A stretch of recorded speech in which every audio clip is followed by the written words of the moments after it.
Yes, selamat datang kembali semua di Crypto Daily Indonesia. Kembali Crypto Daily Indonesia hadir ya di tengah-tengah teman-teman untuk memberikan kembali pembaruan terbaru, berita terbaru di industri kripto. Di kesempatan kali ini saya akan berbicara, sebenarnya di sini saya tidak berbicara banyak teman-teman ya.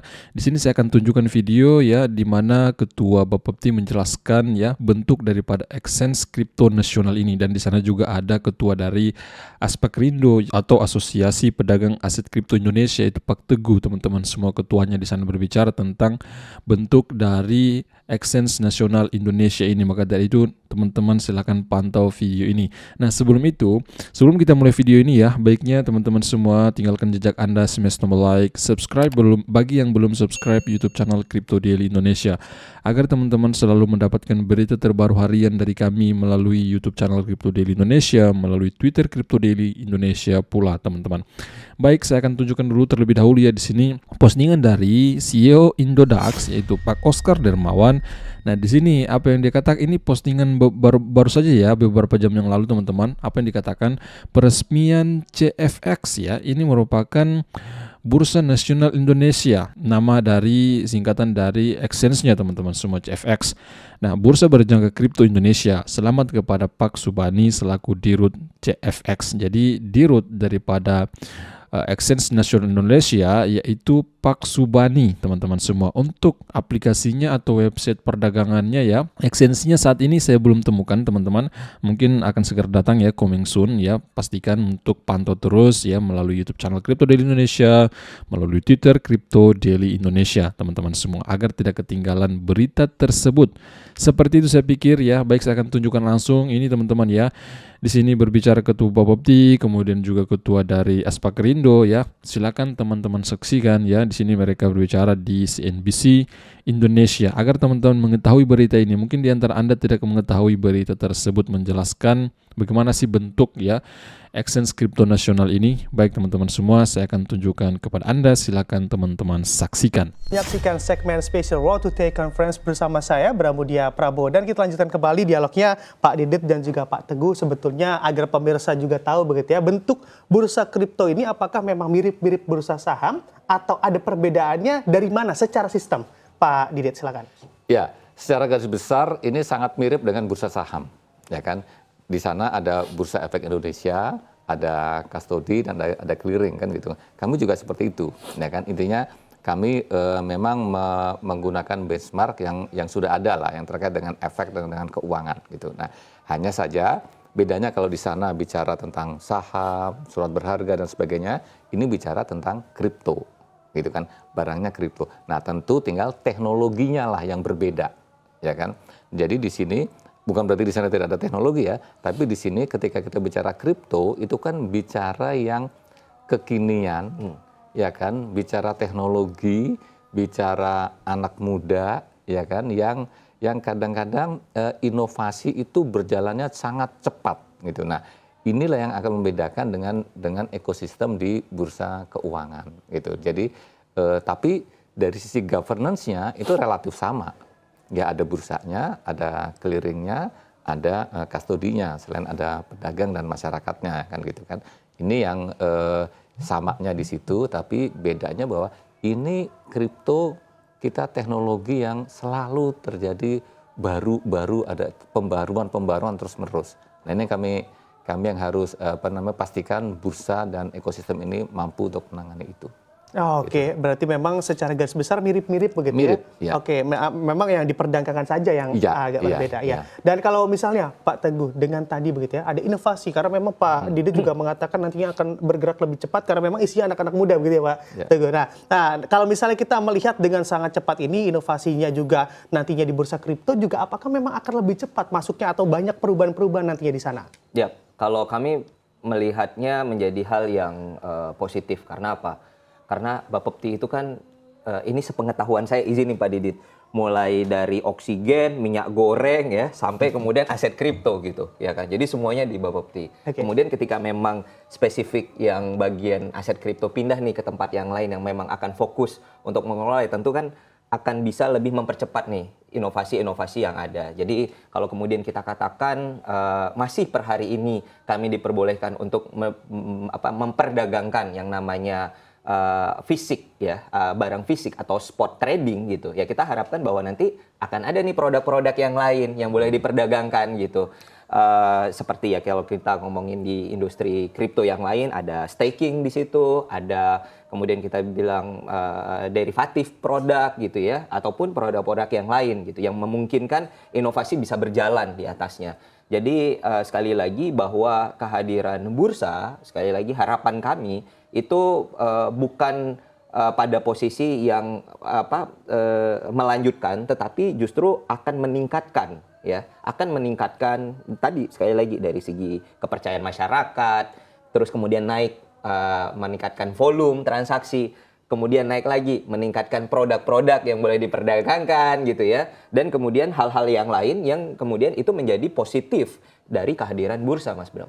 Oke, nah ini dengan adanya tadi ada derivatif begitu ya, adapun staking sebetulnya kalau misalnya diadopsi dimasukkan ke bursa kripto ini akan bisa dalam waktu cepatkah juga Pak Didit, atau memang nantinya perlu waktu lagi karena memang terbentuk dengan regulasi? Saya pikir bisa dalam waktu cepat ya, tetap nanti perizinannya dari kami. Apakah itu nanti akan dilakukan di bursa, tetap perizinannya dari kami kan gitu. Tapi perizinan buat kami itu kan cepat aja gitu kan. Sejauh memang peminatnya sudah banyak dan ini aman gitu kan, itu silakan saja gitu kan. Gitu. Nah kemarin memang saya bilang kami agak tahan ini gitu kan. Kami agak tahan karena kalau ini kami berikan kan itu termasuk yang harus kami awasi juga gitu kan. Nah ini tentu kalau kami kemarin kan karena kami kerja sendiri sehingga kami tahan supaya kami semuanya mampu untuk melakukan pengawasannya kan gitu kan. Nah, ketika ini nanti sudah ada ekosistemlah yang akan melakukan pengawasan itu. Gitu. Jadi buat kami sejauh nanti ekosistem mampu melakukan pengawasan, mampu mengendalikan, maka perizinan nggak masalah. Oke, perizinan nggak masalah begitu ya, kami garis bawahi. Sebetulnya bicara terkait peminatnya sebetulnya berapa besar di inovasi-inovasi yang baru ini Pak Teguh? Karena memang kalau tadi Anda katakan ini memang trennya masih bearish begitu ya untuk kripto di Indonesia. Iya, justru ini fakta yang menarik ya. Faktanya adalah kalau kita berbicara tentang perdagangan yang boleh saat ini kami lakukan, itu adalah bagian kulit lah. Jadi kalau kita ngomongin buahnya itu kan ada yang namanya kulitnya, terus kemudian ada daging buahnya. Justru yang bagian daging buahnya ini yang masih belum boleh, Mas Bram. Oke. Jadi perdagangan spot atau perdagangan trading fisik ya, itu bagian kulitnya aja. Kalau saya boleh bilang 10-20% peminatnya kalau kita berbicara dari basis data secara global gitu ya. Ketertarikan trader terhadap produk-produk kripto gitu. Misalnya judulnya demikian gitu ya. Maka ini hanya kontribusi sekitar 10-20%. Jadi coba bayangkan jika memang ada produk-produk turunan yang tadi saya sampaikan, ada staking, ada futures atau derivatif di situ, maka tentu itu adalah bagian dari inti produk di kripto itu sendiri. Jadi berapa banyak atau berapa besar pasar yang kemudian kita bisa grab lagi. Nah, selama ini yang terjadi apa? Karena keterbatasan untuk sebagian pihak atau sebagian orang akhirnya diam-diam untuk kemudian mereka ya udahlah coba cari di market-market yang lain kan gitu, karena memang kan belum diatur. Nah ini yang kita harapkan ketika ada bursa sudah diatur, Bapepti juga mengizinkan gitu ya produk-produk dengan sepengetahuan dari Bapepti gitu ya. Tentu kita harapkan bahwa yang sebelumnya volume atau transaksi itu dikontribusi pada market di luar Indonesia, maka kita harapkan bisa balik ke Indonesia dan itu akan bisa nge-boost dari volume atau market yang ada di Indonesia, Mas Bram. Oke, baik. Nah ini bicara terkait peningkatan volume transaksi, Pak Didit. Kalau misalnya kita katakan memang kondisinya sedang bearish, dan ini upayanya harus seperti apa lagi atau upaya strategi jitunya untuk meningkatkan volume selain tadi menyiapkan ekosistemnya ada di mana? Kiranya yang tadi juga disebutkan begitu ya, masih di permukaannya saja belum sampai pada inti buahnya, Pak Didit. Jadi justru kami akan mendorong tadi agar pasar segera masuk ke buahnya. Dari kemarin sudah banyak proposal ke kami, ya kan, proposal ke kami, tapi tadi ada keterbatasan kami. Bukan kami nggak setuju, ya kan, kami setuju, tapi di sisi lain kalau kami setuju, kami izinkan, ini pengawasan kami menjadi sangat-sangat luas sekali dan tangan saya terbatas, gitu kan. Nah, jadi, oke, sebentar, ini kami fokus pada ekosistem aja dulu. Ya, ketika ekosistem sudah jadi, nah kenapa enggak tadi, ya? Ini akan segera kami langsung setujui lah kira-kira seperti itu, tapi tentu nanti yang mengusulkan adalah bursa, gitu kan.